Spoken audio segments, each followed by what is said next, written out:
வணக்கம் அன்பு நெஞ்சங்களே. இன்னைக்கு நம்மளோட இணைந்திருக்கும் சிறப்பு விருந்தினர் திரு லிவர் அவர்கள். வணக்கம் திரு லிவர். வணக்கம் டாக்டர். உடம்புல நீங்க என்ன வேலை பார்க்குறீங்க அதை முதல்ல சொல்லுங்க. என்னுடைய முக்கியமான வேலை ஃபுல் மெட்டபாலிசமும் என் கண்ட்ரோல் தான். நீங்க என்னென்ன சாப்பிட்றீங்களோ அதுக்கான என்சைம் சப்ளை பண்றதே நான் தான். எனக்கே 2 அசிஸ்டன்ட் இருக்காங்க. ஒருத்தன் கணையம், இன்னொருத்தன் பித்தப்பை. நான் ஒழுங்கா வேலை செஞ்சாதான் அவங்க 2 பேரும் வேலை செய்வாங்க. நான் ஒழுங்கா வேலை செய்யலைன்னா இவனும் காலி அவனும் காலி. சரி, ஓகே. ஃபேட்டி லிவர் அப்படின்னு சொல்றாங்களே, அப்படின்னா என்ன? ஃபேட் சாப்பிட்றதுனால ஃபேட்டி லிவர் வருதா?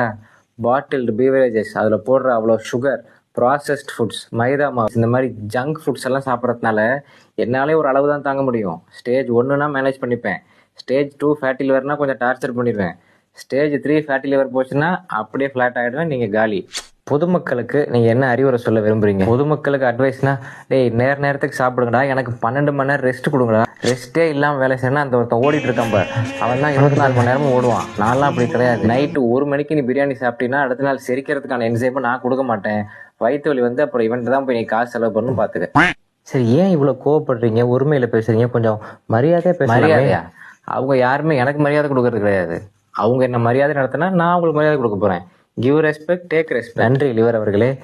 எங்கப்பா பயங்கரமான கோவக்காரா இருப்பவர்கள் இருக்கு. அடுத்து 2 பேர் வேற வெயிட்டிங்ல இருக்காங்க பேட்டி எடுக்கிறதுக்கு.